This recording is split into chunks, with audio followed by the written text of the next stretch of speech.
near the geographic center of the United States.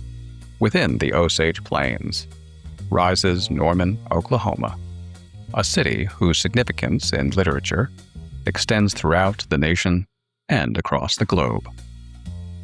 Home to one of the world's most prestigious awards for a career in letters, a widely appreciated international journal, and an impressive representation of active writers, Norman has etched itself on every literary map. The city also has witnessed intense, almost unmatched American realities. Pioneering, migration, displacement, suppression, perseverance, solidarity. Such textured source material continues to inspire Norman's acclaimed and aspiring artists, who carry on storytelling traditions handed down throughout generations. A globally renowned, quintessentially American, and continuously inventive community, Norman, Oklahoma welcomes visitors on a powerful lit trip. I am Tim Castano, and this is Lit Trip, where we take you on a tour through a location's literary past, present, and future. Writers, scholars, civic leaders, and fans guide us through the history, influences, traditions, and contributions that transform a place into a destination. If you enjoy stories, personalities, and escape, come lose yourself in a lit trip.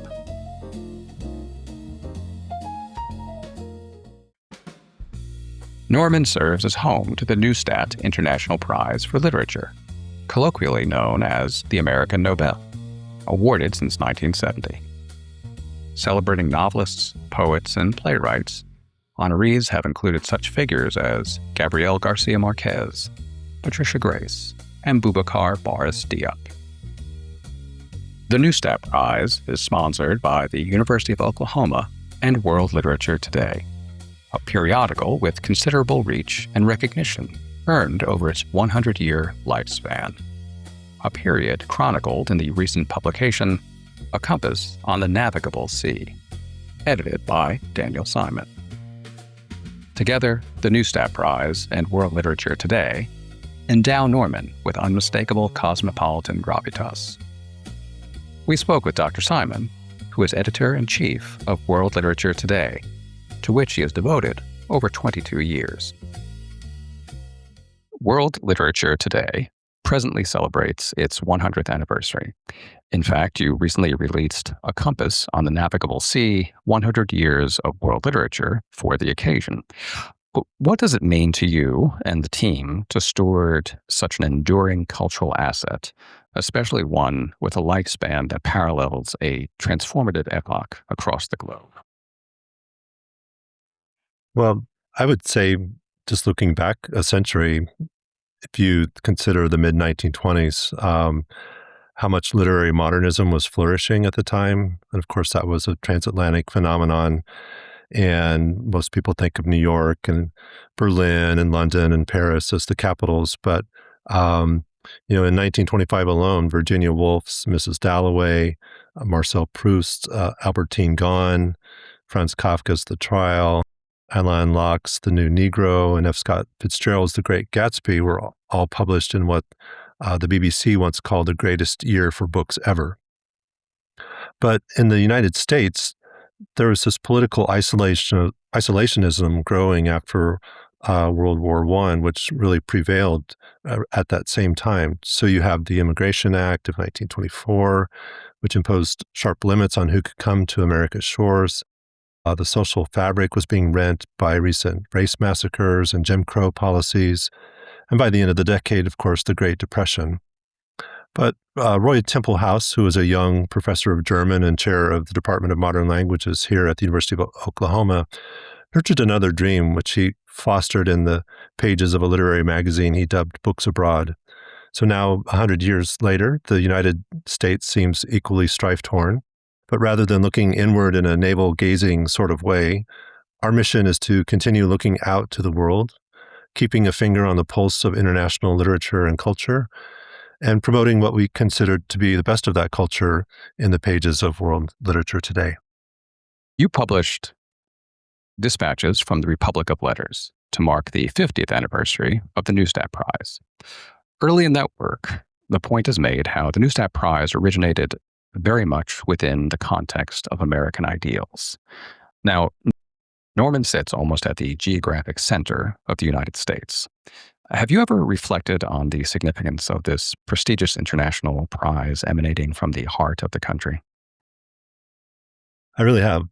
Since I published the 50th anniversary Neustadt anthology in 2020, I really thought quite a bit about how the history of Oklahoma is really a crossroads of cultures and translation in many ways, where you have Spanish and French explorers, African American homesteaders, and Anglo-European settlers all staking their claims to a territory that had been the domain of native nations for centuries.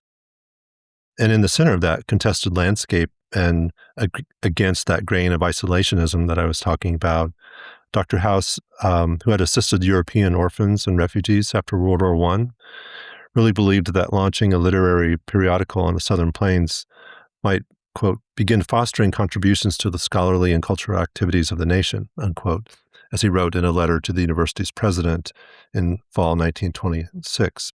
So in January 1927, just 20 years after Oklahoma's statehood and with a startup budget of $150, House launched this magazine as a modest 32-page pamphlet. And it had a topsail schooner and the motto, "Light from Abroad," emblazoned on the cover. And this publication would come to, in my mind, represent a metaphorical inland harbor, which is equidistant from the Atlantic and Pacific coast.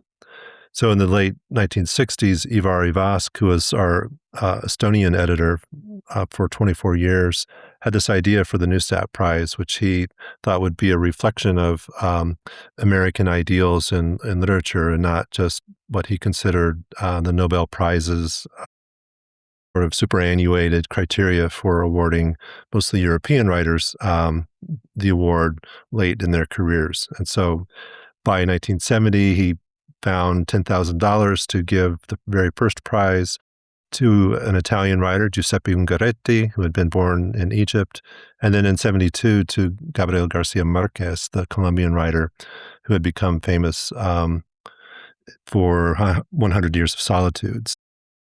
Right off the bat, this idea for this international prize coming from the center of the country was kind of an anti-Nobel, but was really tied to the journal's identity at the time in the late 60s and early 70s.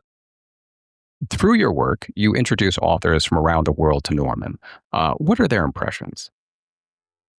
Well, three really come to mind, and the first one really predates my time at World Literature Today, but there was a French-born literary scholar named Henri Père, who was a frequent contributor to the magazine in the mid-20th century, and he once wrote that Norman, Oklahoma sounded to many a European ear as Persepolis or Samarkand once may have done to Marlowe or to Keats. So I always thought that was a pretty pithy, quotable quote. And then during my tenure with the magazine, we hosted Polish poet Adam Zagajewski in 2004 as that year's Neustadt Prize winner. And he made this audacious claim that Norman has established itself as one of the undeclared capitals of modernity. And if you know his kind of tongue-in-cheek humor, you can be assured that he said it with a wink, but I think he was also sincere in his compliment. And then finally, our 2016 Neustadt Prize laureate Dubravka Ugresic had this to say in her acceptance speech: "I couldn't have dreamed that one day a student theater in Norman, Oklahoma would be putting on the first ever staging of my story written 33 years ago.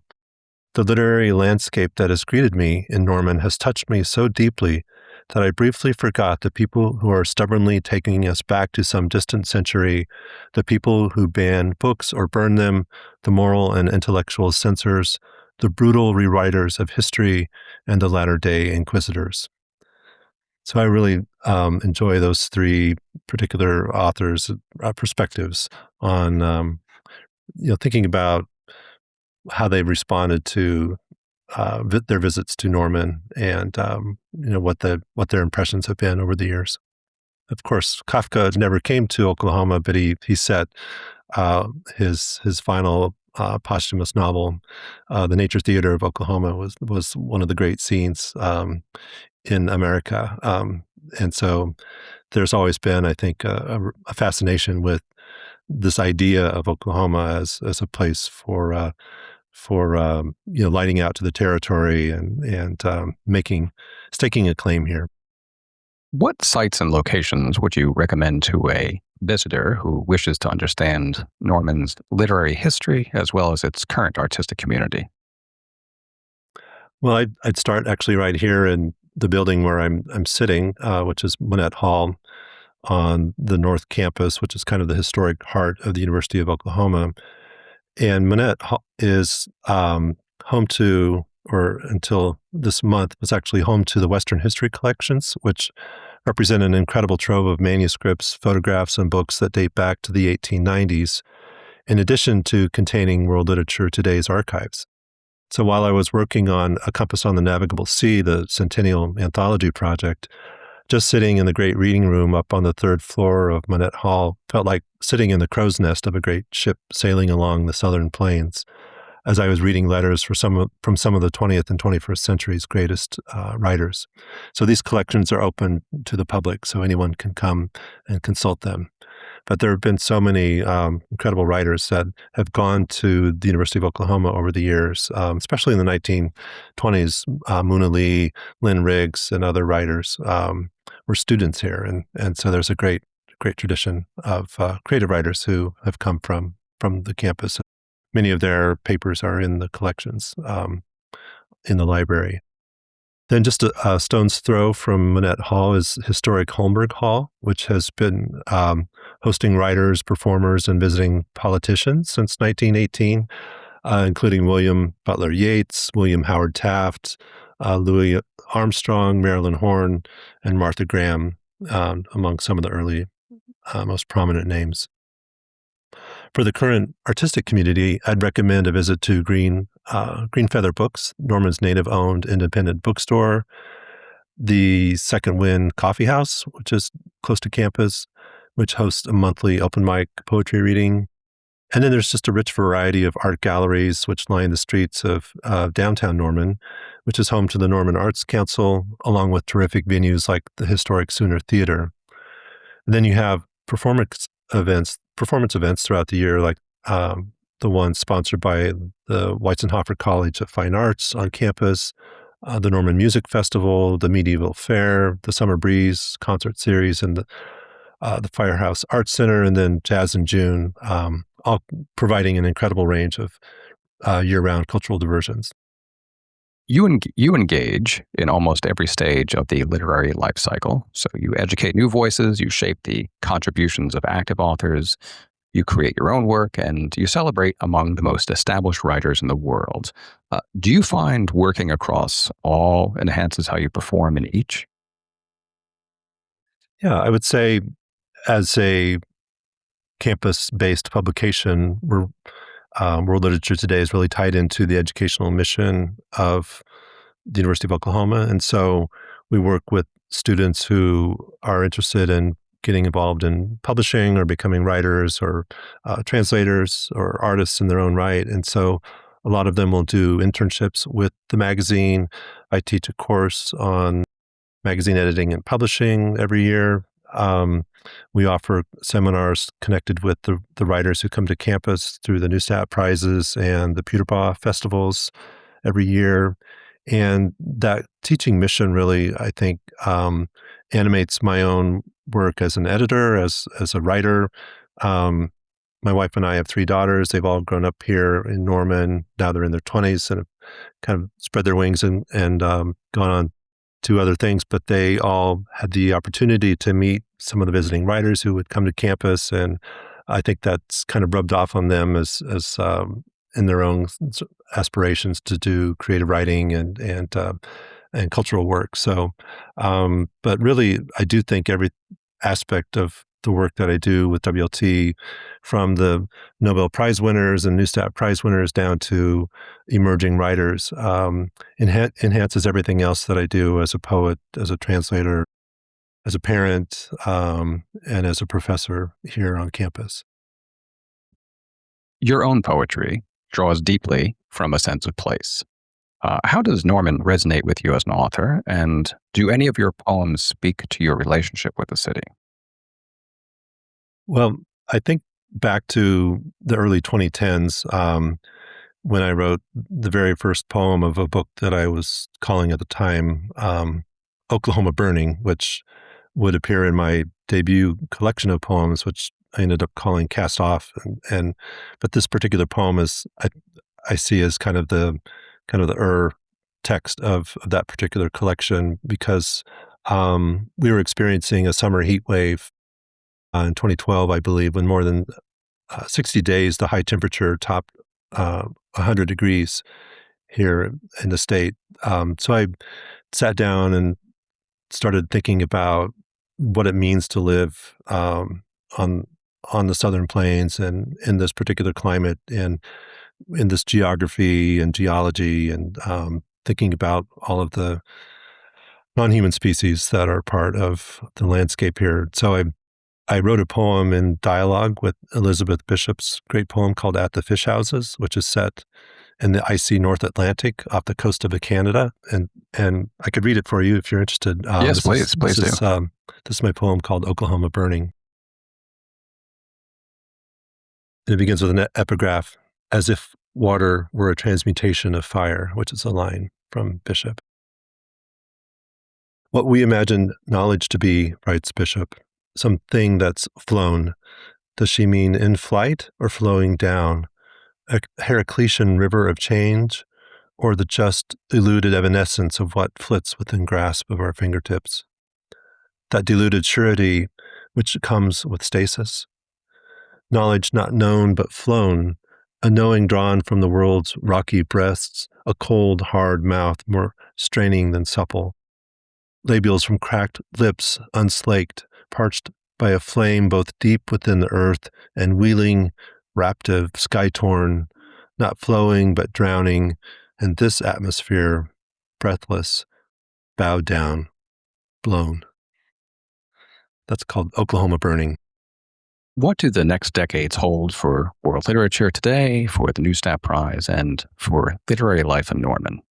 There are days when I'm really ready to hand over the reins of world literature today to the next editor-in-chief, so I can ride my Rocinante into the sunset.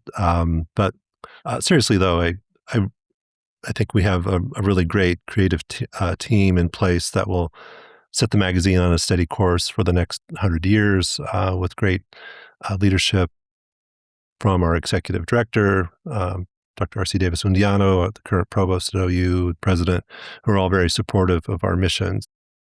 In September, we'll host the Palestinian writer Ibrahim Nasrallah as the winner of the 2026 Neustadt International Prize for Literature, which promises to be a landmark occasion. And really, Norman will continue to be an undeclared capital of modernity for those who live here and for anyone who wishes to seek out this Mecca on the Southern Plains. Just as the Neustadt Prize and world literature today exist within the University of Oklahoma, the university itself sits within Norman's larger literary ecosystem, which includes festivals, readings, clubs, and independent publishing houses.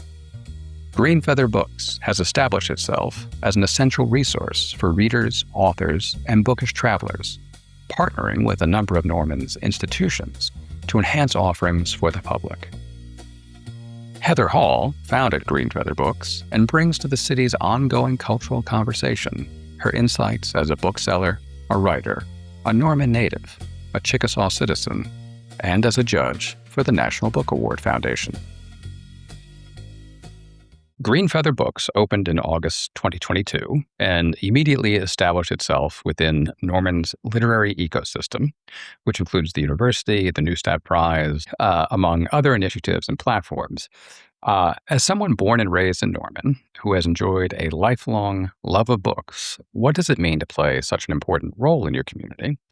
And how do you collaborate with those other entities to generate complementary programmatic offerings?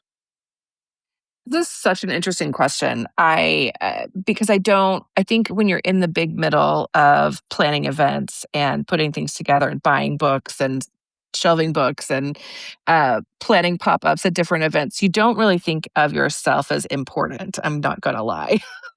You think of yourself as doing the job, right? So, in terms of the importance of that landscape, until I heard you say that, I don't think I ever thought of myself as being important to the literary landscape in Norman. I know that I personally, to speak to the importance of some of those other things, I personally have read world literature today since I was in high school and reading articles and not having any idea until many years later that World Lit Today was a product of a department of the University of Oklahoma. I did not understand the connection there. Um, until I was asked to be the bookseller for the Neustadt Festival, which was very exciting. I knew about the Neustadt entering into bookselling from conversations with other booksellers and kind of shock from other booksellers that we didn't have an indie bookstore prior to us opening. Um, because of the rich literary history and as you're saying, like the kind of that landscape that exists in Norman, and then getting to write an article for World Lit Today was very exciting. It was very like I don't know how to describe it, but like you sort of know your younger self would be super delighted with you right now. Do you know what I mean? One of those You've made sorts it. of events. Yeah, sort of. It was a sort of you've made it moment. So, one of the things I love getting to work with, and this has been a relatively new thing, getting to work with the Mark Allen Everett poetry series. I love getting to collaborate with them in a way that allows us to both merge that poetry, the two poetry readings that we have sometimes, um, and also at strategic times choose not to merge it so that we have more poetry on offer in Norman. We also have there's another poetry reading at the Depot that is run by Paul Austin, who is spectacular. He does this really interesting thing where he has three poets line up and they do a set. Like they do it together. They do a set together and then they rest and they do a set together. It's not one. It's a couple of poems each, but they do it kind of in response to each other. And it's a really interesting, having three poets in particular and working together is a very interesting poetry reading. So kind of we've worked together to make sure that during slow times in Norman, summers are slow times in a university town. During slow times, we collaborate a lot. We pull a lot of those resources together so that we can all be at the same events. And during the school year, we make sure that there are more events, fewer crossover. We try to schedule things around each other and that kind of thing, which is super fun. We have a poetry discussion group the Wednesdays before our poetry readings. So twice a week, twice a month, we sit down on a Wednesday and meet poetry cold. It's the best book club ever because there's no homework. You get to show up, you get to drink wine, you get to read poems with people who are at a variety of experience levels with poetry. So, from people who have literally never read a poem ever to people with advanced degrees in the subject. So, we have a variety of experience levels, all reading the same poetry and all reacting in the same ways and all noticing the same alliterations and the different levels of language to articulate what it is that just punched us in the gut, which is very cool. Green Feather Books, rather demonstrably, has taken a leading role in Banned Book Week, countering the imposition of restrictions. How has the larger community responded to your efforts, and what does that response say about Norman as a literary center? So, uh, the way that happened was uh, kismet. It just was like meant to happen, I guess, in the way that it happened. Like who knew I was going to be the one opening a bookstore at a time when we were going to lose a high school teacher because of sharing the QR code to the Brooklyn Public Library's Books Unbanned program. Largely, my community has been super supportive, like super supportive.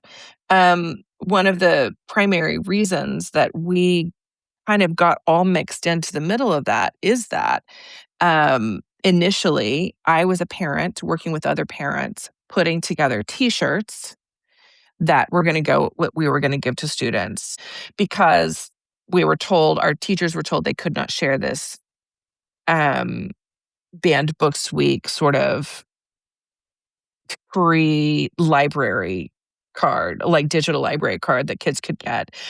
And we all acknowledge that the school system is allowed to say that to our teachers.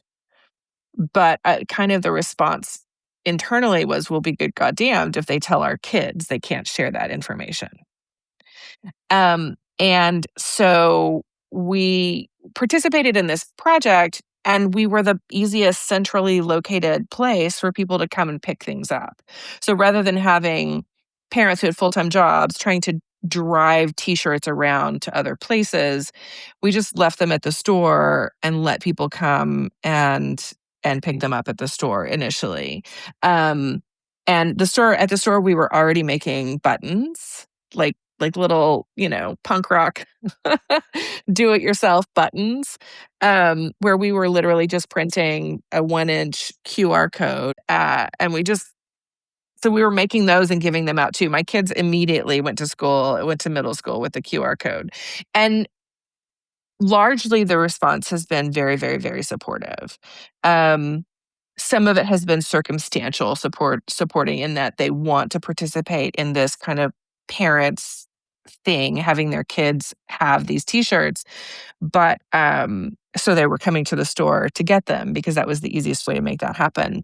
But some of it, like it went deeper than that. I had people calling me, first of all, from all over the country saying, thank you for doing what you're doing, which always feels very odd. It feels very awkward to me because I couldn't think of doing anything else. I considered doing something else. Like I am opening a business. I am starting a business. And at no point did I assume that I should broadcast my politics as part of that business. Right. I live in a state that is the buckle of the Bible Belt. And at no point did I assume that broadcasting my politics would be beneficial to my business. I assumed that I would need to kind of dial that back on the surface at least. But it turns out someone out there has made reading political. It shouldn't be. It wasn't when I was growing up. When I was growing up, the library had banned books week every year, celebrated banned books week every year to articulate how terrifying and how problematic it was to limit access to ideas. But in 2022, my hometown public library did not participate. There was no table. The librarians were not supposed to talk or direct people to specific books that were known banned books. They could refer people to the ALA website, and that was it. It made it important for me to talk about as the only person. Like at some point, you're like, this is literally my business. If they pull the books from the libraries, they're likely to pull the books from us. We got to stop it someplace. Anyway, so the impetus to do that was there. I did not anticipate it being helpful for my business, but it opened up some really big opportunities for me as a bookseller and as a business owner. I got to speak at the American Booksellers Association at Winter Institute in Seattle, and I got to sit on a panel with Maya Kobe. I got to make a connection with Maya, and that connection has lasted throughout the years. That itself has been a hugely significant boon to at least my well-being as a bookseller. I also got to go to the Rise Bookselling Conference in Portugal and talk about bookselling with Europeans. I will say that we have very different language we use the same language for very different things. When in France they're talking about a book ban, they're talking about actually not available. They're talking about actually functionally no longer available even at the retail level. In some cases, they're talking about a law requiring books not to be available to anyone under the age of 18, underage. And if you know anything about France, it's not that big of a deal to walk into a restaurant and order a glass of wine. They can order a glass of wine, but they can't buy a book that's intended for middle graders. Like there are instances of book banning that are far more deep and cutting than the book banning that we're talking. And we have been very alarmed by book banning in the States, by books being pulled from school libraries and from community libraries. But if you're comparing the two, one is not available for free, the other one is not available at all. And it made me feel very hopeful about the future at a time when they're not so hopeful. At every step, you just take the opportunities that kind of are there. And being in the big middle of all of that has allowed me some opportunities to connect outside of our community, which has also allowed me to bring things into our community from outside, which is cool. Like the people who come in, it's so sweet because people will come in and they'll say, what do we need to do? Like, what does the little book board look like? Because we have a book board that shows how many books we need to sell every month in order to just keep the lights on, right? Just to break even, this is how many books we need to sell. We have one of those, and how many books do we need to sell this month? Or what books are you looking for that I can donate? Or any number of things that people are trying to do. People from literally our neighborhood. Central Norman, walkable. They walk up to my bookstore and they're like, what can we do to make sure that everything is going well? And to me, that means I'm doing the right things. You're a Chickasaw citizen. I am. Do you find your indigenous heritage informs your response to the attempts at silencing writers and artists? It does. In some ways, it does in sort of there's a wry humor element to my deeply held responses to this stuff, which is of course we would try to silence that author. Of course we would try to, there's sort of a wry, like deep humor involved with almost everything with almost everything native. Even the horror, there's like a deep humor involved in every element of survival, I will say. So yes, it does. Particularly when the book banning's first, like when I was first aware, like in 2022, I'm very busy. My plate, she is full, because I am planning to open a business. And I think the first thing that we heard about in Oklahoma was that there was a school in, I think, the Tulsa area that had purchased a bunch of copies of Killers of the Flower Moon. Oh. They had received a grant to buy a block, I don't know how, we're going to say 100 copies. I don't remember how many copies it was, but a block of copies, and they were going to do a large, like, reading kind of assignment with all of the students of that library reading this particular book. And that they were having to put it away because they weren't allowed to read it because it depicted white people as problematic. And I think it was the first time I ever perceived a true identifying whiteness with colonizing. Like, you knew as an ancillary fact that colonizers in Oklahoma, in the US and Oklahoma in particular, if you assume whiteness is a culture, identifying that culture with colonization was such a, first of all, it was a unique thing to realize that that's something that people really identify with. And feel ashamed or hurt when you talk about how problematic and hurtful it was to all the people who actually existed here before people came over. So that was kind of an interesting realization. And also, it was largely Native voices that were being silenced, in Oklahoma at least, because when you're talking about Black and Brown folks, many, many, many of the Black and Brown folks in Oklahoma are Native or have deep connections to Native tribes. And so as a Native person, like, that's always kind of the first place I come from. I was raised in Chickasaw culture as a Chickasaw person by Chickasaw people. And so that's always the kind of that first perspective. And realizing how much that was impacting Native folks made me very aware of myself as a Native bookseller. I started this as a person who likes to read books and who enjoys stories. But anytime you take on this role, you find yourself delving deeper into the whys and the wherefores and all of the things about why it is that you are the way that you are. I was raised in part by a grandfather who was a storyteller for the Chickasaw Nation. And those stories were a critical part of my upbringing. I have the unique perspective as someone who got to sit at his knee listening to his stories and at the knee of his Uncle Son, who also was telling stories about our clan in the Chickasaw Nation. Clan information is very rare these days. Dawes rolls for sure decimated most clans and clan systems in the state of Oklahoma. Most tribes, most modern tribal members are not aware of where their family clan came from, um, or where they descend from. And that's how stories were passed on. Clan information, your stories were passed down within clans matrilineally. So the stories that my gramps used to tell, um, the stories that Don Moody used to tell are very different than the stories that my cousins who are from matrilineal descendancy would tell. One of the things that I have realized about myself is that storytelling has always been sacred to me.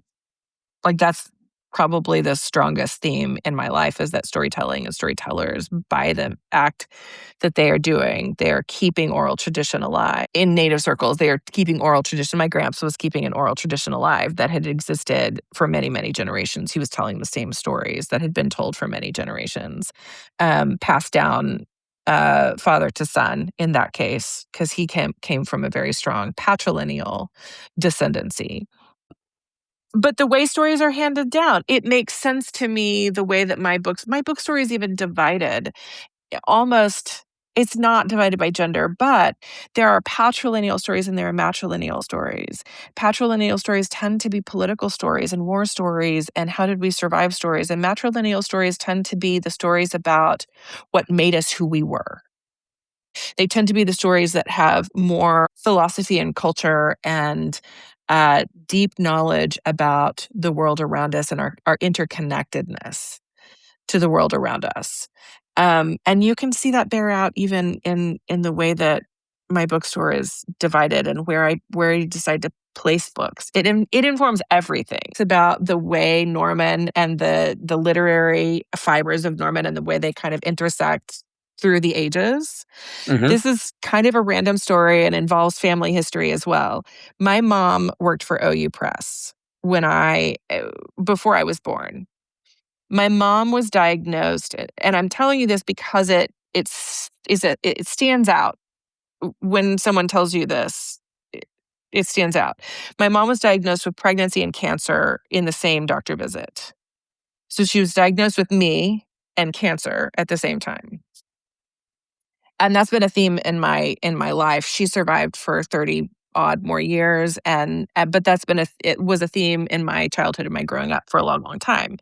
And I heard stories from family and I heard stories from friends, but she was working at the University of Oklahoma Press. At one of our very first poetry readings, um, a woman named Sarah came. And in our discussion, I discovered that Sarah had also worked for the University of Oklahoma Press. And I asked when, and she mentioned the years, and I said, "Oh, did you know Katie Moody or Kathleen Moody?" And she said, "Yes, we were desk partners. They had shared a desk." And I was like, "So I am the kid she was diagnosed with." Along with cancer. And she goes, "Oh my," like it was like an oh my God, like we were desk partners when she was diagnosed. She was using OU health insurance, University of Oklahoma Press health insurance to go to the doctor to get diagnosed. And Sarah had been super active in the 70s and 80s in publishing Native American poetry. Like they had a small independent press, and they'd been publishing all of this poetry from people that I know, right? That I have met at poetry readings over the years. Uh, Richard Ray Whitman, who is an actor and a poet and a writer and a filmmaker and all kinds of different things, who I met at poetry readings many, many years ago, was one of the authors in some of these poetry books. And she said, I have a garage full of poetry books. Can I bring some to you? And I was like, are you kidding me? Like, so I am I am uniquely blessed in that I have this connection to this woman who participated in all of the things that OU Press was doing. Um, Through my mother, I have this connection to her, and also to this other small publishing press that was publishing unique voices in the 70s, 80s, and early 90s. Um, And I'm the beneficiary of some of those. We get to have those. We're the only place you can buy them in many cases. And that's the kind of thing that I can't listen, a big box store could not connect with this woman in this way. A big box store could not make those and wouldn't have the space to figure out how to bring it in as inventory anyway. So I get to connect those things to the descendants of the actual poets, and in some cases to the actual poets. We had Lance Henson come in and do a reading. He is an internationally renowned poet who is Cheyenne Arapaho. And he ended up just telling stories. He ended up doing the classic like storyteller thing where he sat and just told stories, and we sat and like nobody blinked. It just was we've had a number of those kind of remarkable moments where it's like the perfect crystallization of everything that we are and that Norman is, and that where we're connected to the outside world. It's awesome. You have written, each Indigenous voice is a miracle. So, for what miracles should the reading community look out today and in the coming years? And additionally, across what genres? Because you've noted that there's a diversity of writing within the Indigenous community. Yes. I am going to say we should be looking out for more Indigenous romance, like actual Indigenous romance without savage in the title, because that's never going to happen with an Indigenous written romance. Danica Neva published the very first traditionally published Indigenous rom-com, The Truth According to Ember, that came out 2 years ago in August. We got to launch that. She is a Chickasaw author, published by Penguin Random House, or Berkeley, which is an imprint of Penguin Random House. And it was a big deal as a Chickasaw bookseller, getting to sell a Chickasaw author, and words within this book are like the native language, like the Chickasaw language is in this book. So getting to hear someone pronounce Chokmashki almost exactly perfectly. Like Chokmashki is thank you in Chickashanumpa. It's one that I use a lot. With the glottal stop in the correct spot and everything, like that's amazing. Like that is a miracle. That is a miracle in and of itself. So we should be looking for the miracle of Indigenous voices in romance. We also have Scarlett St. Clair, who is a I believe she's Muskogee Creek. Her books are not themed around Muskogee Creek culture, but she is a Muskogee Creek author and brings everything that is into her writing. We should definitely keep an eye out for more Indigenous horror. Like there's not a genre that fits better with Indigenous storytelling than horror, like to be honest with you. Look out for more Indigenous scholarship. Like that's the other thing. Devin Mahisua is an Indigenous scholar writing about Indigenous histories and culture, and the perspective that is being given to Indigenous histories by Indigenous authors is so unique. I think that look for those perspectives in every single genre. I'm also seeing an uptick of Native authors in mystery and suspense, which is super exciting. You have served as a judge with the National Book Award Foundation. As a lifelong Normanite, did you bring anything specific from your hometown with you into your role? And relatedly, has that experience altered your sense of Norman? I absolutely did. I will say that it was an enormous honor to serve as a judge for the National Book Award, and the way the National Book Award is run is genuine. And I have judged for the Oklahoma Book Award. I've judged for the Reading the West Award, and the National Book Award. All three of those. The way the National Book Award is run is. There is a reason why the National Book Award is so prestigious. Um, I was on a I was on a panel of 5 judges, every other one of which had won a Pulitzer Prize, had won a National Book Award, was an award-winning economist, trained at Cambridge. It was a very prestigious panel to be on, and I was very aware going in that I am the equivalent of the punk rock bookseller here. And it's sort of how I introduced myself. Like, I have read all of your bios; they're all terribly impressive. I am just a bookstore owner in Norman, Oklahoma. That's not to denigrate being a bookstore in Norman, Oklahoma at all, but it's just awareness of the outside world and how prestigious some of these folks were. I will say that the ability, if when you write enough that you speak the way that you write instead of you write the way that you speak, that's an impressive moment. Like, that's a writer. And there were a couple of those on the panel with me. Um, I Here's what I brought from Oklahoma. I brought a perspective on Indian country, which is a legal term of art in case anybody has any issues with me calling Indian country. Indian country is actually a legal term that refers to an area that many, many, many tribes were shipped off to get them out of the way of colonization. And because we were kind of compressed and and put in a much smaller landmass than we would normally have had between tribes. We are Indian country today. Like, that has built the Indian country that exists today. And the perspective of all of the different tribes that are in Oklahoma and their various governments and in some cases courts, and all of us coming to understand the vast impact of the McGirt decision, the Supreme Court decision.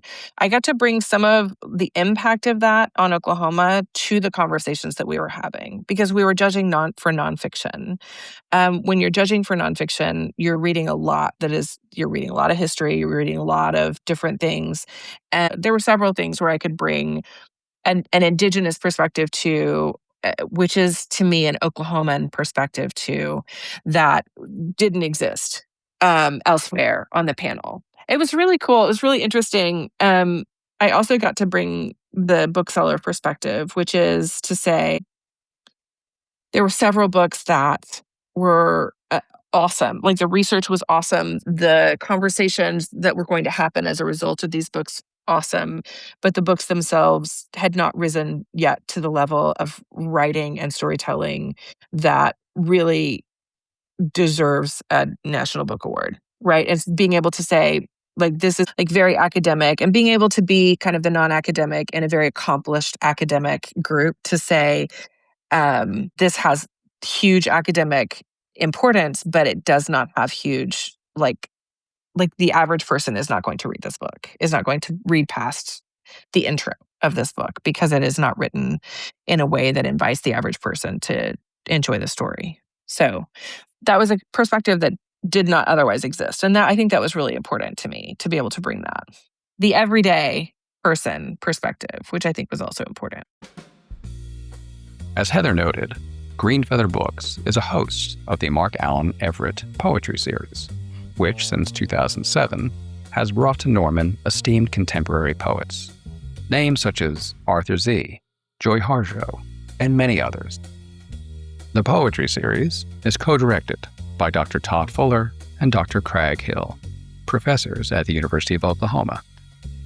Their union not only has amplified this one initiative, but also has produced several meaningful collaborations, with even more on the horizon. Crag, could you please tell us about the Mark Allen Everett Poetry Series, including its origin, the programmatic offerings, and its impact? And what do you believe the series means to Norman's literary identity? So, the Mark Allen Edward Poetry Reading Series at the University of Oklahoma in Norman was co-founded 2007. So we're going to have our 20th anniversary this spring by Jonathan Stalling and Nancy Yock, and is sponsored by the Everett Family Fund and OU's College of Arts and Sciences. During its first 2 years, the series was co-directed by Honore Jeffers and Janetta Calhoun-Mish, who is now Director Emeritus of the series. Todd and I have been co-curators with Jonathan since 2014, and Timothy Bradford joined us in 2019. In our 10-year plus tenure, Todd and I have booked poets from Norman and from around the state, as well as poets from surrounding states, to showcase a range of poetries for our audience. We also have had the budget to bring in nationally recognized poets from around the country, e.g. Natalie Diaz from California, Joy Harjo from New Mexico, and Arthur Z.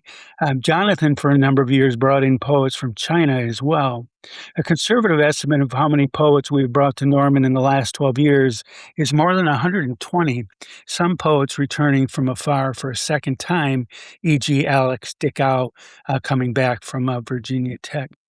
The sheer volume and variety of poets we've invited to Norman marks the series arguably as the central hub of Norman's literary identity, and now, in conjunction with the epic reading series at Green Feather Books every second and fourth Friday, that hub has become even more integral to the community.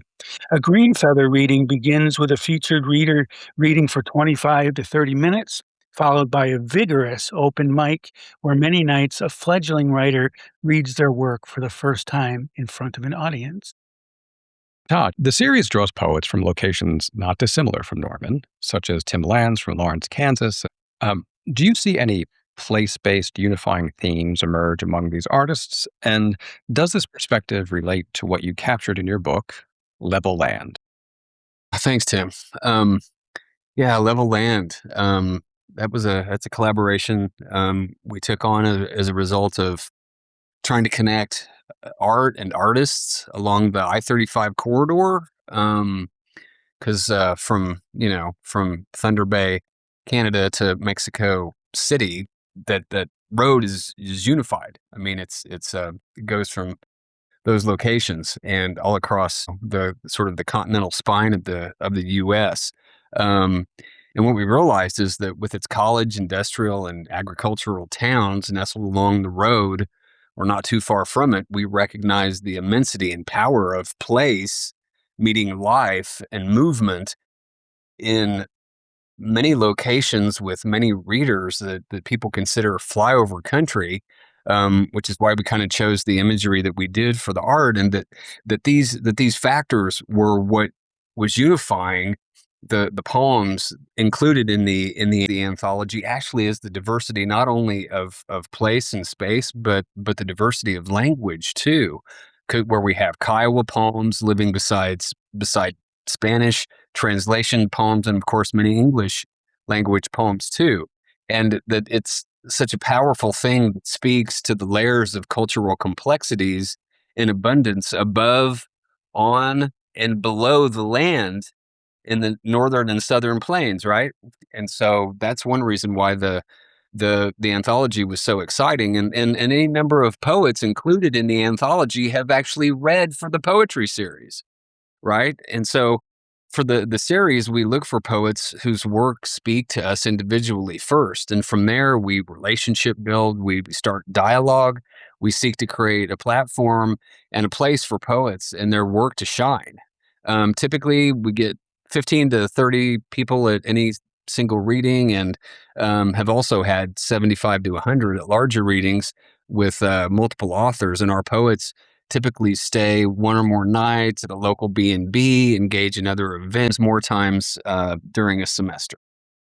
The series attracts poets from locations quite distant and different from Norman.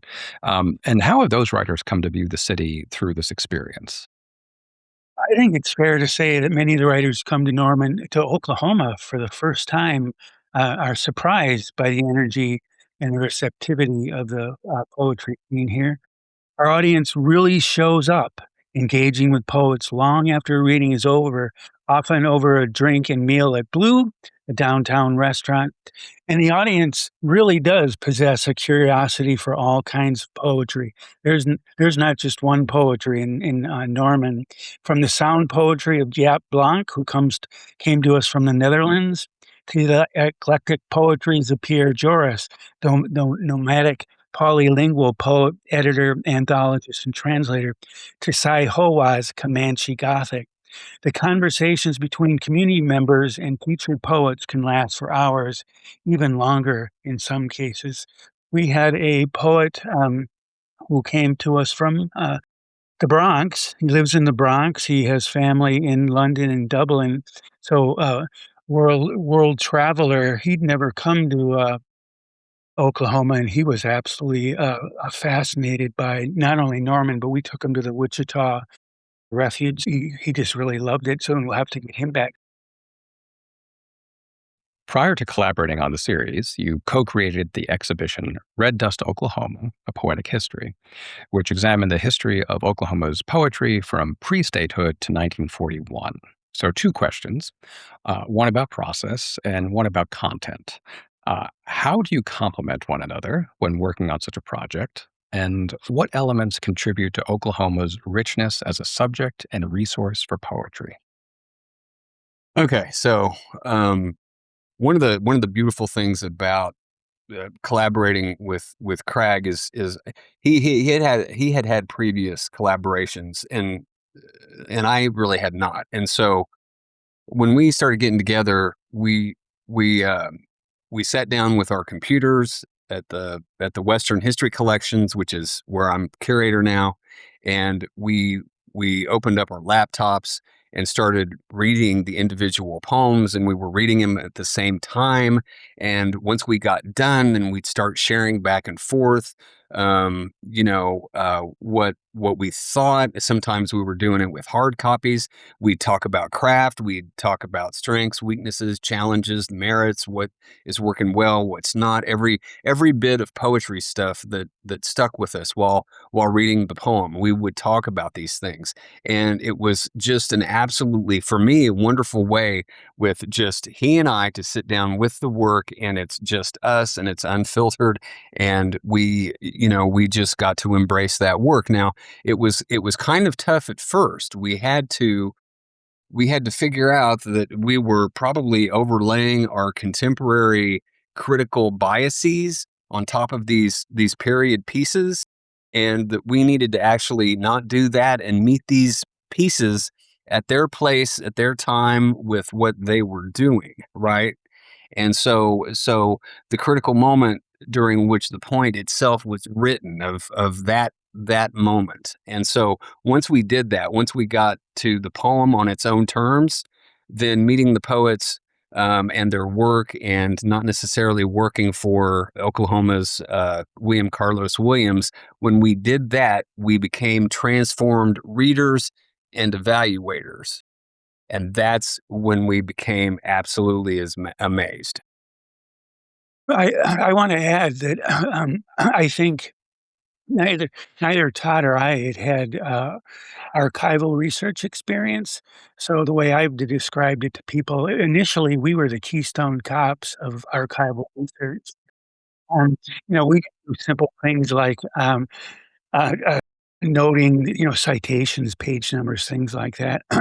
So for the exhibit, we had to go back. We had to spend hours to go back, relocate the things that we did. We were just handing them mostly the Harlow's Weekly to get it copied from the people working there, and not taking very, very good notes. I'd say now, though, we're pretty good archival researchers. But that was a fun experience. There was more than one aha moment. To give you some names, Tim, like Florence Cobb, who she was a probate attorney from Connecticut who moved out to Oklahoma, got married here, was actually the first woman in Connecticut to pass the bar, and then came out here and started as a probate attorney for the Seminole Nation in Wewoka, Oklahoma. And so she witnessed the eruption of the Wewoka oil field when oil was discovered there and it became an oil town with over 10,000 people overnight, all the degradation that came with that.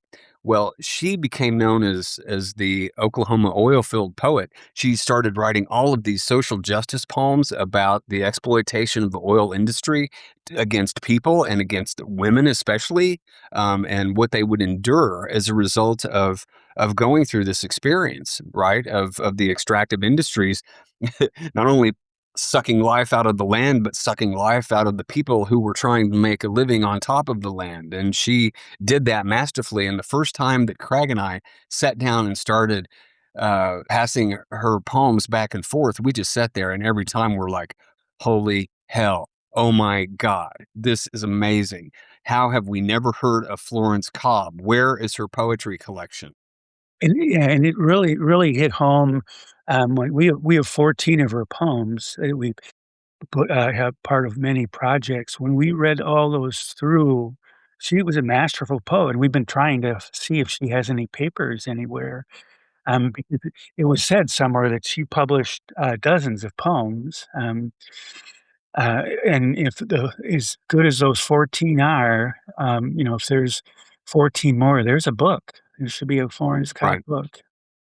And the wonderful thing about that, Florence Cobb is one of dozens of poets we could have picked to talk about in this way.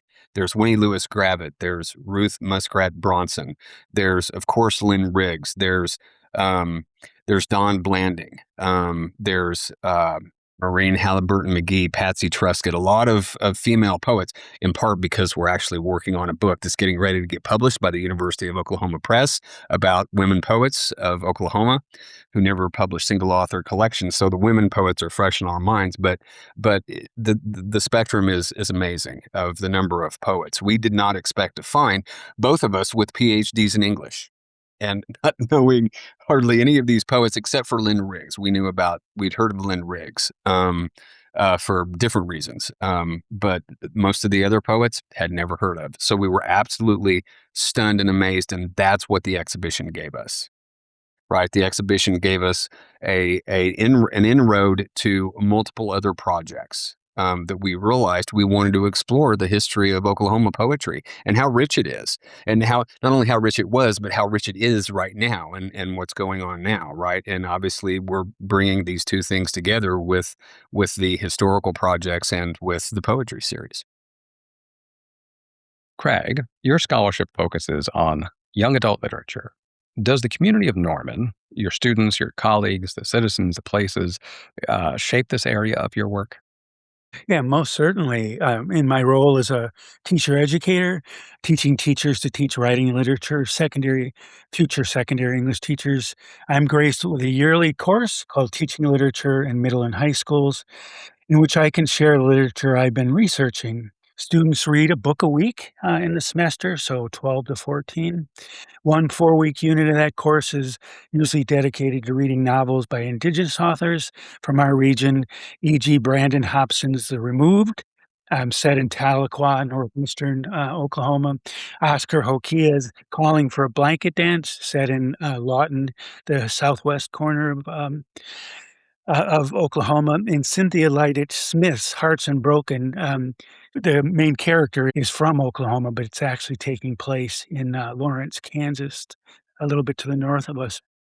And we also will read Rilla Askew's essays in Most American Notes from a Wounded Place that I'll use again. I'll be teaching in the Honors College this year. I'll be doing a course on poetics, the poetics of place, and then one on adolescence. And for the poetics of place, Rilla's Most American Notes from a Wounded Place will be a key book. She makes, to me, a convincing argument that Oklahoma, the good and the bad, all put together, is the most American state.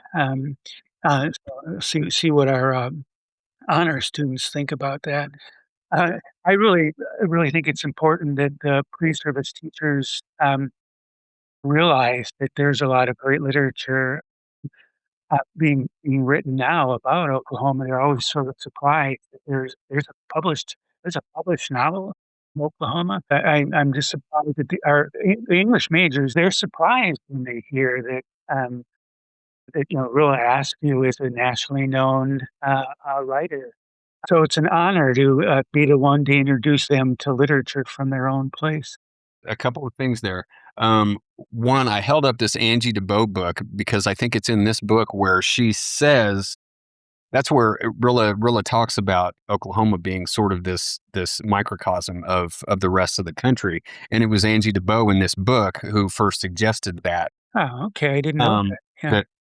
that that Oklahoma, because of the convergence of, well, because of the timing, but then because of the convergence of the various peoples who were meeting, whether they wanted to or not, in this place in Indian territory and Oklahoma territories, you had this fermentation of place, people, and situations that were absolutely brand new and strange and unusual, and out of these clashes came these amazing literatures and amazing inventions and amazing writers like Alex Posey and like John Roland Ridge, like Lynn Riggs, like of course Ruth Muskrat Bronson, all these native writers that happened too,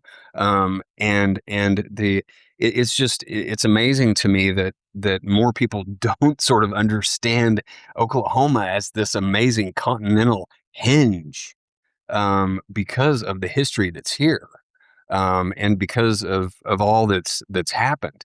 And it did at one point represent all that was sort of the stereotypic Old West, while at the same time everything that was sort of the stereotypic pioneer happenings and the farmer settlement of the land and all of that, with on top of a land of displaced people, right? And I'm not talking just about the indigenous population, also the slaves who were brought here by the tribes, and those overlays are absolutely unique. And so I just wanted to add that because I think that's what part of what makes the literature so special too, because even though people might not be writing about this constantly in their work, it's percolating there, it's there, it informs. That's part of what informs the place too, because this all has happened here, and it's there's still so much to learn and understand about it. Todd, your research explores the evolution of poetry in the region. In what era does Norman's poetry presently find itself, and what do you see as influences, political, cultural, economic, on the poetry coming from the area at this moment? I think the present day work that's happening, it very much echoes sort of the inception period before the bursting forth of all the Oklahoma Manor activities that started in the 20s and 30s, that were sort of there with the poets who were all around us and doing what they're doing and making their explorations about all that's going on. Especially at this moment in time, and there are these critiques that are happening, and social justice that's occurring, and a concern of civil rights and people and humanity, and that how are we getting through this, what does all this mean, and reflecting it in poetry in really amazing ways. And so I think that's part of what's going on. We have poets all over the state going to poetry readings in different places, and they're going to celebrations, in towns like Drumright and Ada and Okemah, Durant, and going to festivals in Tulsa and Oklahoma City and different universities. And people across the state are embracing the power of words and the stories that those words are trying to tell. I think the creative work in indigenous artists is especially significant and illuminating. Like many authors, musicians, filmmakers, beadworkers, even culinary, artists, chefs, their work is stunning. Like indigenous artists are doing amazing stuff, unparalleled anywhere in the country at these numbers, and especially when considering the cultural range of the tribes in present day Oklahoma. So I think the indigenous artists are just have done amazing things, and not surprisingly either. And so to me, the convergences and intersections of people, personal circumstances, economies, politics, cultural fluidities, and histories allow for the fermentation and manifestations of absolutely unique, even kaleidoscopic creative manifestations across multiple modes of expression, right? Poetry, fiction, drama, various genres of music, and all the visual arts. It's just sort of across the board that these things are happening. And in some ways, this is very much kind of an Oklahoma tradition, right? Whether you're coming from a native tradition or you're coming from, kind of a pioneer tradition or some other tradition that rises up out of Oklahoma, it's something that has converged here, and that now we get this moment to reflect on it. And so it's our job to do that, and it's our job to get those words out to others and celebrate creativity at that level. Crag, you recently released Every Cell Lit Up with Spontaneous Bob through Norman Dam Publishing. Could you share more about the work, and what does it say about Norman to have generated something so original? So, Tim, thank you for the compliment, but originality is a relative term. Every cell lit up, the pairing of image and text with a goal of synergy has been part of my poetics since the 1980s, starting in San Francisco, when my work in the field of visual poetry began in earnest. That's not to say that the collaboration with Spontaneous Bob has not been an eye opener for the Norman poetry community, as evidenced by the delight the audience showed during and after the book launch at Green Feather. But this work isn't even new to Norman. Frank Parman, poet, artist, and publisher, for one, curated concrete visual poetry exhibits in the area, which included at least one visit from Rick Castellanets, one of the leading promoters of visual poetics starting in the late 1960s. Norman has been a vibrant, forward-looking community for over 100 years. Every cell lit up is grateful to be part of that tradition. So we project Bob's images while I read the 5-line poems. In 2023, I wrote a couplet every day. I wrote a tercet every day, not combining them in any way, letting them live on their own. And then I built, at one time were 80 of these poems, but then when, Bob and I started to talk about a box idea, I said, "Well, it should be 52." So I edited it down. It's 52 5-line poems on one side, and on the other side are his graphics. And we just stumbled on this idea. He was in a group show at Main Site Gallery, and he had 3 images, and they reminded me of the 5-line poem, so I said, "Well, Bob, there's your images. I got some poems that can go with that." Todd, your poem, Pasternak in Oklahoma, appeared in World Literature Today. The following lines stand out. Between here and there is the expanse of living. It's where the rainstorm releases itself to soak all that is parched. Could one find in those words understanding of Norman and its relationship with literature? I think eventually, we get there, but initially for me, the poem was really a mimetic piece in commemoration of Pasternak's struggles, what he was going through and what he was experiencing at the end of his life as a prisoner in his own house in the Soviet Union. And I think from that gaze, I also thought about the person who connected me to Pasternak, and that was an former OU student named Ron Jones, who graduated from OU in the 1950s, not long after Pasternak published Dr. Zhivago. Well, Ron was writing to Pasternak and asked him about various symbols and meanings because Ron had a girlfriend who was absolutely obsessed with the book. So Ron's interest was not just intellectual. Okay, he also, I think, had some other motives for why he was curious. Well, he wrote this letter to Pasternak, and Pasternak answered him. He responded back with a handwritten letter to Ron's questions, and it was an absolutely eloquent letter. We now have the letter at the Western History Collections. It's part of our holdings, and Ron was stunned. FBI got involved, and all kinds of other kind of crazy stuff happened. But the whole Pasternak letter, and the poem sort of represents, sort of Oklahoma going out and in these ways coming back in very unexpected ways, and it shows this universe of Oklahoma having a kind of centrality to so many narratives, even at a time, connecting to the Soviet Union during, the height of the Cold War, and Pasternak not being allowed to receive his Nobel Prize, and sort of all those things. In the middle of all that, there's an Okie who's writing to Pasternak, who's writing him back and engaging with him in conversation. This is very much an Oklahoma kind of thing to do. Right. And so we have this example. And the crazy thing about Ron is that Ron is connected to so many other sort of notable figures too, such as Elvis.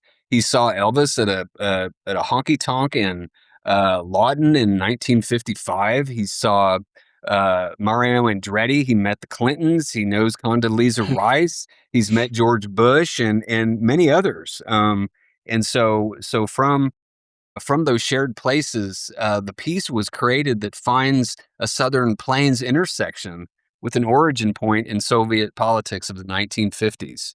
And certainly the imagery of a parched land applies literally and metaphorically to each place, to each time, and to the narratives. The hope inherent in a good soaking rainfall refreshes the land and all its inhabitants, to be sure. What does the future hold for each of you individually, for the series, and for Norman's literary scene? So first, Todd, I just want to talk about, I-35 was a proof of concept. Todd and I actually imagined 8 interstate highways anthologies: I-5, I-80, I-95. We mapped out 8 of them. So I-35 was the first one. I-40 started quickly, but we had 2 co-editors who got busy doing other things, so it sort of hit the shelf. But we are going to be teaming up with Quinn Carver Johnson, a poet who works at the Bob Dylan Center, or maybe the Woody Guthrie Center. He does Mm. something there. He's Yeah. joining us, and so this will be from North Carolina to California. So that's a project I hope to get going, just because of the. I'd still like to see these 8. I had some people in mind who could be doing the I-5, some poets I know from Portland. Well, dare we say, Craig, that like here on this space that we'd like to put out a call for volume editors for those different series. Um, I don't. We've got a call that's been drafted. We would like to get on with this anthology project, the Interstate Anthology Project. When it comes together, it's going to be a complete national anthology, right? Through place-based kinds of material, thoughts, and impulses. And I think we need to keep place at the center of our minds and hearts in such perilous times. And we've got other projects too. I mean, as far as Craig and I as collaborators, we want to do an indigenous dust project that would be a bringing together of Oklahoma Native poets since 1830 to the present moment. We very much want to move forward with a book proposal to appropriate presses with that project. We also have a project, University Dust, that would be a focus of the University of Oklahoma's poets that have been here, and there have been dozens of amazing writers who've come and gone at OU, and so we think a collection is warranted there too, as well as a collection, and this is going back to Florence Cobb, a collection of that we'd like to call Crude Dust, that focuses on poems on on the oil industry and other extractive industries. And so that's a sort of our collaborative plate, the interstate and all of these other sort of exhibition based projects that came out of that first work. As mentioned, Crag Hill teamed on Every Cell Lit Up with Spontaneous Bob, who presently holds the designation as Norman's Poet Laureate, an acknowledgement of the city's appreciation for the art form and for his individual contributions. Spontaneous Bob has woven himself into Norman's poetry and spoken word fabric for over 2 decades, delivering a singular blend of artistic expression. You are Norman's Poet Laureate. Correct. What do you believe this designation says about the city's literary scene today? And do you ever view your writing and poetry in the context of Norman's history? Oh, wow. Okay. I am Norman's second ever poet laureate, so it's a pretty new thing. And we are one of, I think, 4 cities in the country that have their own poet laureate. I mean, all the states do, and then there's the national. But I think last I read, there were 4 different cities that actually have a poet laureate. So that to me says that we're embracing poetry more than we have in the past, for sure. And this position is it's moving forward. It's growing. It's a new process. We're learning. Norman is, I think, I've been always been a very forward thinking. When I was a kid, this is where I came for poetry readings. Like literally, my mother would drop me off at poetry readings in a city that we didn't live in. And I would sit in a coffee shop with random strangers, and then my mother would pick me up later. So, I mean, as far as the history of Norman's poetry, that's part of it too, I guess, is I kind of grew up in this little scene. And then I come very much from a spoken word world. I don't really write poetry to be read on a page. I mean, it's cool. People read it, and if they like it, that's awesome. But when I write it hearing it being said. To me, it's an oral art form. And so I grew up in wherever the poetry reading was is where I went. So, and I, as a kid, would go to this little coffee shop on Campus Corner across the street from the University of Oklahoma. And we would sit around a table. There were usually 4 to 5 people, and we would each just take a turn sitting there reading our poems. And that was 40 years ago, 35, let's say 35 years ago. That makes me feel a little better about myself. But now there are poetry readings around the city, and there's no sitting around a table. There's a microphone, there's a podium, there's 30 to 50 people in the room, and it's a show. It's almost theater. It's a performance. And I think that to me is an impressive. I mean, we had some of that. Like really, I mean, that began really in the 90s, but when I was going to readings in the 80s, it was sit around a table. But now it's very much grown into an expressive, a big sort of event performance type of structure. There was a man named Frank Parman who started the Individual Artists of Oklahoma, which was our sort of, scrappy alternative arts organization. Started out mainly doing poetry readings, but we had an art gallery, and it ran for 40 years, literally. The organization was in place. And it was all started by a guy from Norman, actually a series of people from Norman. Frank is sort of held up as the basis of that. But all the early poetry readings that I had any experience with all sort of grew out of this guy from Norman. What do you receive from Norman's literary community, both in terms of support and inspiration for your work?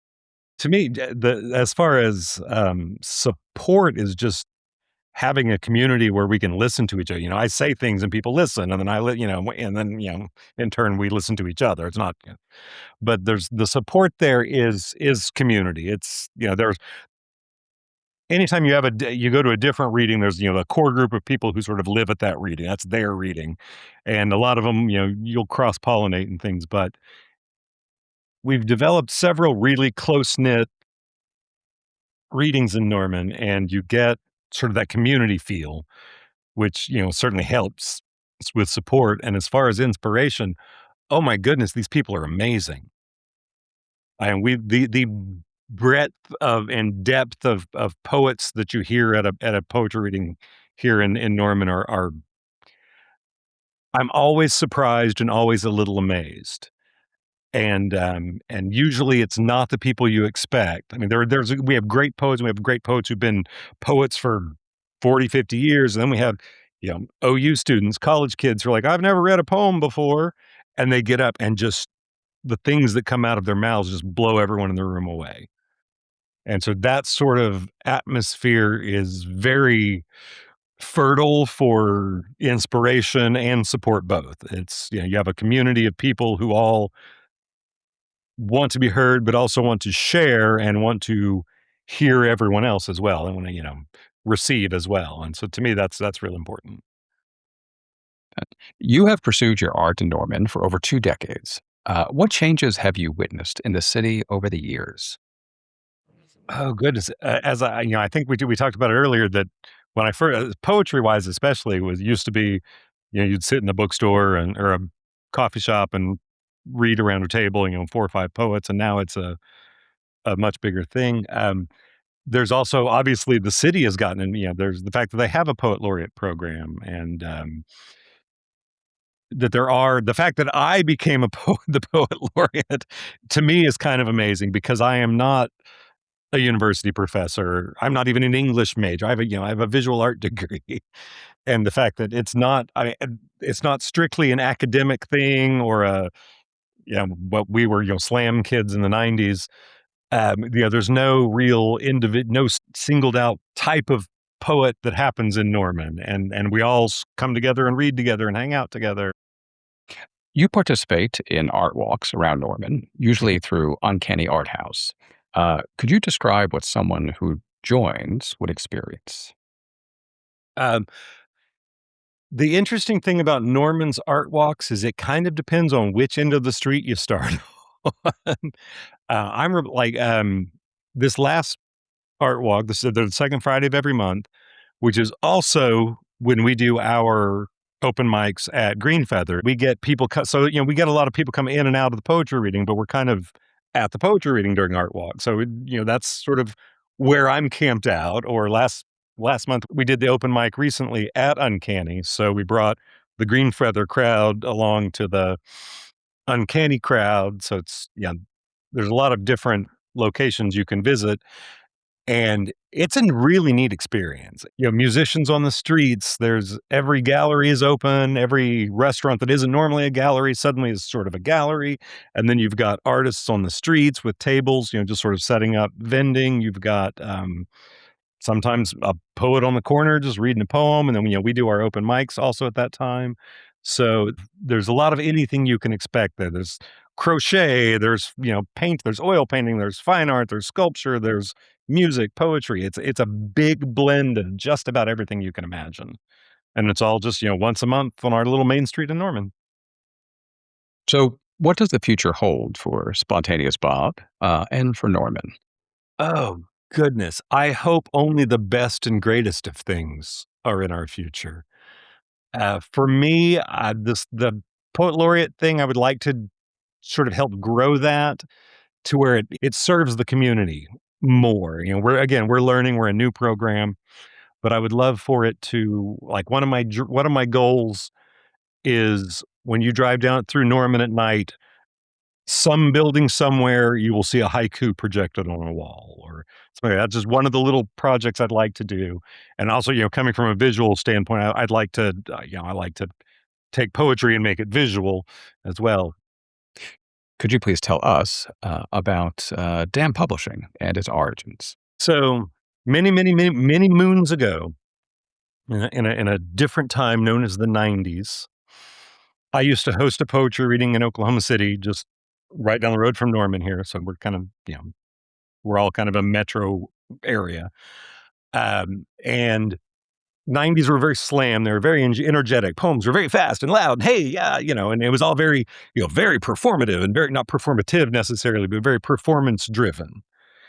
And among the poets who got up one night was this wonderful man named Rick Rupel. And I don't know that I really knew him at the time, but he got up to the microphone and everybody's, yeah, and loud and big and, flying hand gestures and things. And Rick read this quiet little poem about an egg, and it was gorgeous. And the room was just silent to listen to this guy. It was normally, sort of rowdy, drunken crowd. And everyone just listened to this little poem about an egg. And then he walked off. And I came up and, my job, being the host was to, be witty and loud and say, hey, and, segue into our next big poet. And I stood there for a second, and the only thing that I could say was, damn. And I don't know exactly how it happened, but over the next now 25 years or so, we don't snap our fingers at an Oklahoma poetry reading. You can woot and you can yell and you can clap, but when when a poem touches you in your soft bits, it's okay. It's encouraged. You will just hear people yelling, "Damn!" It's part of the Oklahoma poetry culture is just damn, and so we started Damn Publishing, and you'll hear damn a lot if you come to Oklahoma. And at the Green Feather readings, our second Friday readings, we usually have a featured poet. And that featured poet will get up, they start the reading with about 20 minutes, and we do our open mic. And then, they come back and sort of close us out. And then usually, they receive a mug at the end of the night, welcoming them into the Damn Worthy Poets Club. So as poets feature at the bookstore, they become members of the Damn Worthy Poets Club because they are damn worthy. Of course, so are all of our open mic people. Norman's history reads like the most vivid chapters of the American experience, in which the realization of enormous opportunity walks alongside harsh denial. Only a truly gifted writer could translate a sweeping, complex history into timeless, demanding narratives. A gifted writer, such as Rilla Askew, a native of Oklahoma, and author of such modern classics as The Mercy Seat and Heart Song. You were born in Poteau in the Samboy Mountains, raised in Bartlesville, studied in Tulsa, and now reside in Norman. So you have deep experience in several parts of the state. While diverse, does Oklahoma possess any universal narrative qualities? I think it absolutely does. It has primarily the narrative quality of immigration, migration, and emigration. So, the state was the original Indian territory. And so the indigenous tribes, particularly the 5 tribes as they're often spoken of, the Choctaw, Cherokee, Muskogee Creek, Seminole, and Chickasaw, were removed here in the 1800s. And so it became a place, already there were indigenous people here, of course, for whom these were the homelands, but then so many tribes, originally from the southeast of the continent, and then eventually from all over the continent, were all relocated to this place here in the middle of the continent. And so it has that, it's the Trail of Tears. It's that forced migration, forced immigration into the place. Then there's the great narrative of migration out during the Dust Bowl era when all the Okies, as they were called, relocated to the West Coast. So many did. This was also the place where many, many African American people relocated in the post-Reconstruction era from the South to escape that devastating Jim Crow South. And so they came to what was then Indian territory. That's what in Mark Twain's Huckleberry Finn, at the very end, when Huck Finn is going to light out for the territories, that's where he's planning to go, is what was then known as Indian territory. So I think that combination of forced migration, then we also have the land runs, which were primarily white-dominated, and people who came and settled in 24 hours. The state capital went up, towns were born, people homesteaded. So everything happened really quickly. It is sort of the American master narrative in terms of, settlers coming to colonize a particular place, but it also holds all of that original indigenous ethnic cleansing, which is what the Trail of Tears absolutely was, and the relocation of Native peoples from their homelands on top of the homelands of Native people who were already here. And it has the element of such a strong Black history, that where so many African Americans came here. Ralph Ellison was born and grew up in Oklahoma City, among many, many really accomplished African American people who lived here in the early part of the 20th century, leading up to 1921 and the Tulsa Race Massacre, which changed everything. So these are the narratives that, it's violent. It's also a place of promise, and it's a place of many, many secrets. So, and then there's the oil boom, but that's a whole other story. So we have lots of narratives, I would say. You have said how your grandfathers handed down tales since your childhood. Beyond their influence, have other Oklahoma storytellers shaped you? Yes. And of course, I have to add my dad to that because he was a storyteller as well. So yes, it comes down in the family they were white Southerners who carried the tradition of storytelling in their bones, I would say.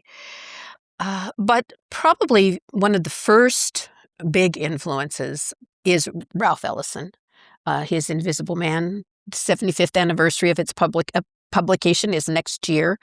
And so I don't think I even knew when I was young that he was from Oklahoma. I didn't have that sense of him. And it was not until I began to read his essays, like in Going to the Territory collection, that I began to realize how important growing up in Oklahoma had been for him. But just as a writer, yes, he one of my most important influences. I would say probably, and Woody Guthrie. You can't leave out Woody Guthrie as a storyteller, singer-songwriter, yes, but also there's Bound for Glory, and if you ever listen to the tapes of him, sometimes, he just told stories. He told stories in his songs. So those were some of the forebears, the elders, the ancestors.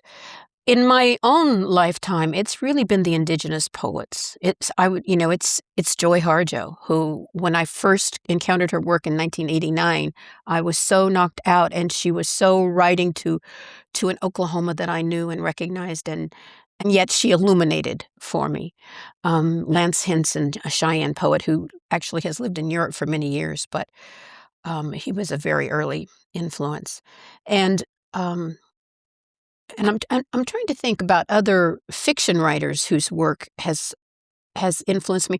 I've come to some of them somewhat later, actually. Sonora Babb wrote a really wonderful novel about the Great Depression and the migration of the Okie, quote unquote, migrants going to California, called Whose Names Are Unknown. And it had not yet been published, although she had a contract for it.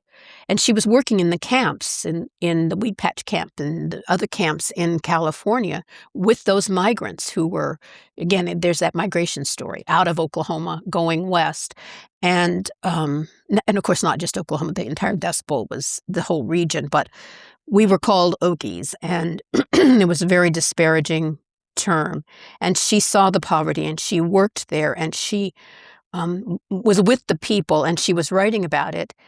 And then John Steinbeck came and visited the camps, and I think it was his editor. Anyway, someone asked her to share her notes with him, which she did do.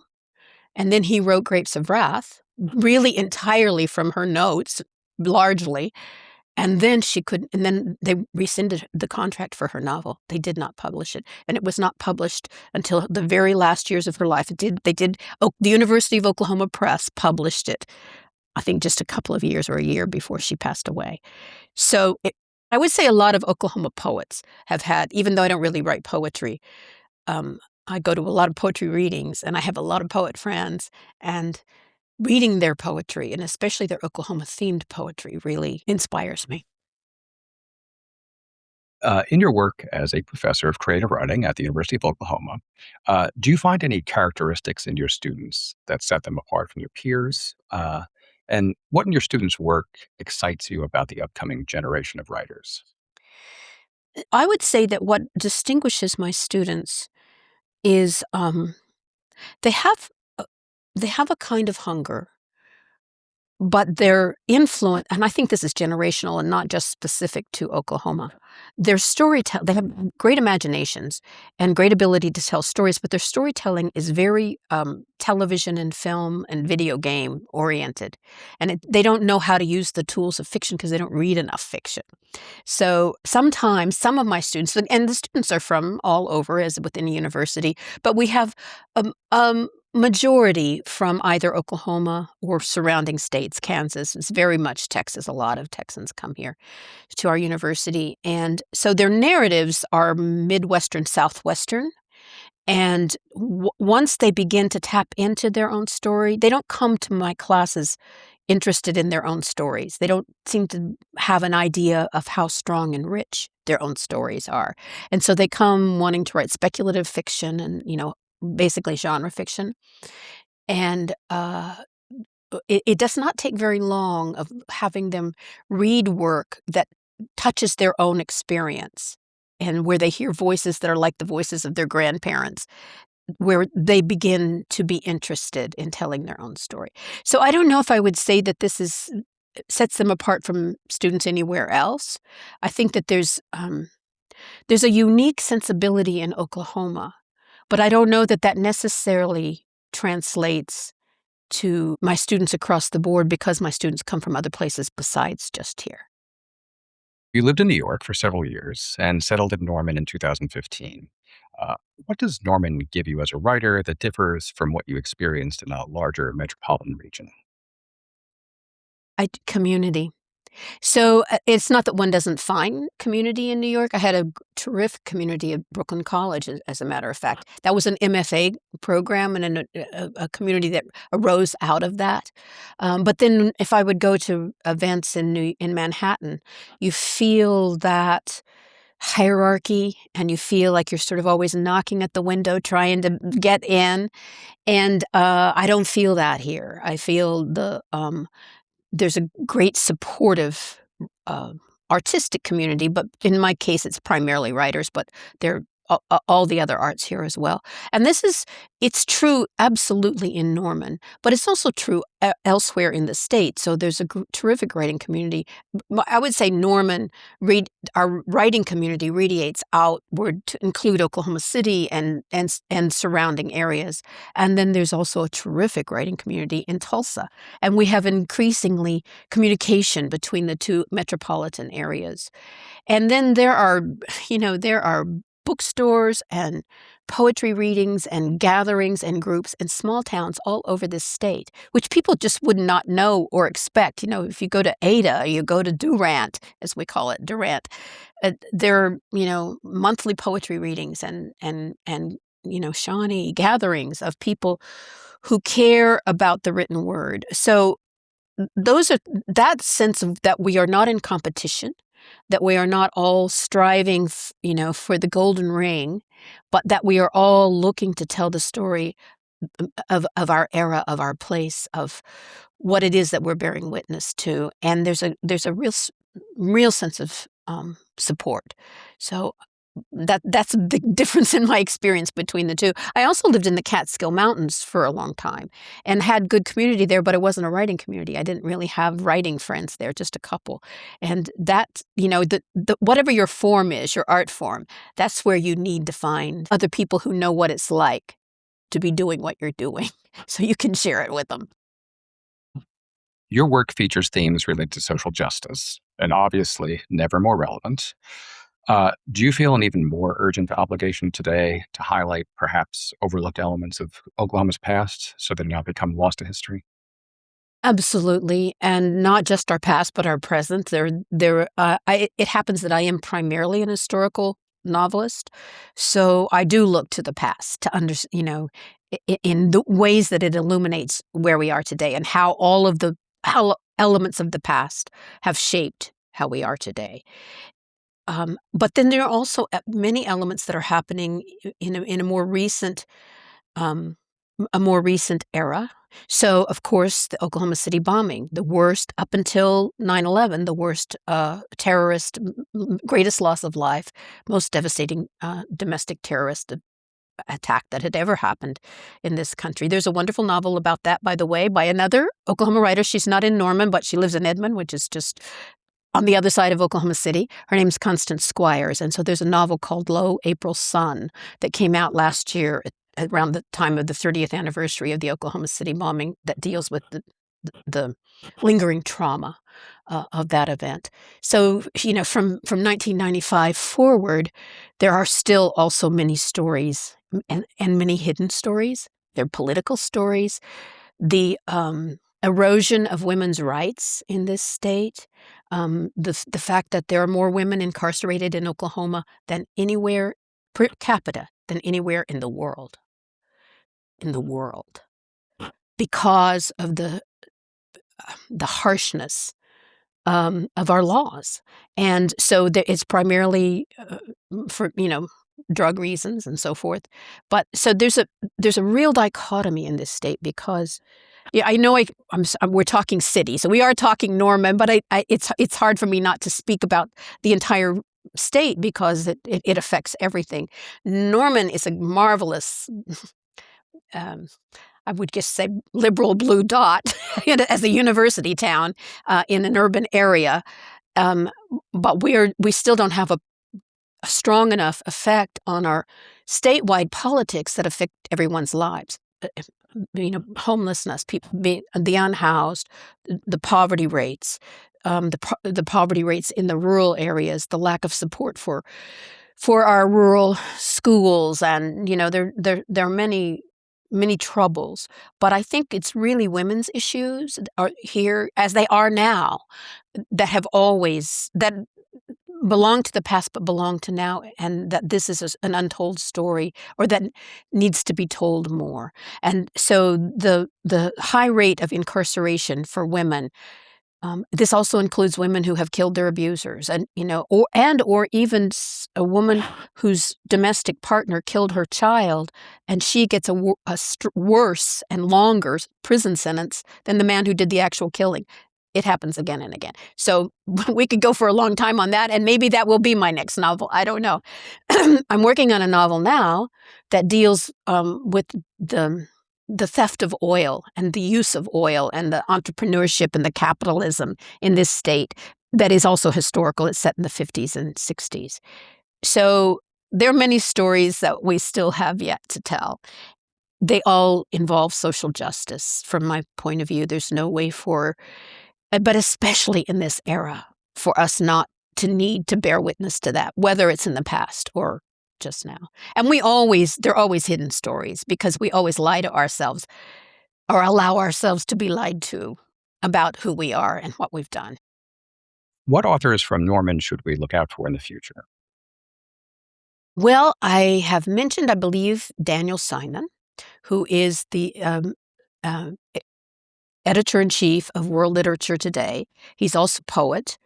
And he's someone that I think understands Norman's literary legacy. He understands who the writers were in the early part of the 20th century all the way up to now. So he's one.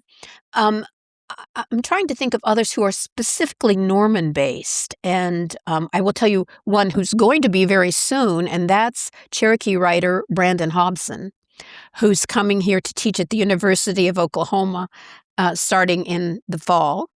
And so he's originally from Oklahoma, but this will be the first time that he's been teaching here and living here in Norman. I actually know a lot of poets here in Norman. There's a poet named Nathan Brown, who's a poet troubadour. He travels all around the Southwest, both giving like house parties and singing and sharing his poetry.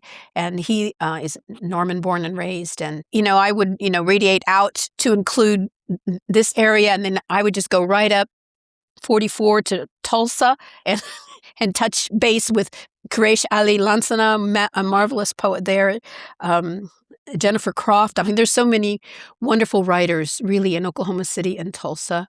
and just frankly all over the state. One writer who's just emerging, again a poet, but she has a new collection that will be coming out next summer. Her name's Jessica Willingham, and she's very much... So just speaking of how someone comes from a place and evokes that place in their work, and how all of the things that have gone together to enrich and also disturb a particular place, and the history and the stories that we come down with are all manifested in her poetry. So there are emerging writers coming for sure. Norman, Oklahoma. Internationally prominent, deeply American, historically absorbing, and endlessly creative. A most fulfilling locale for a lit trip.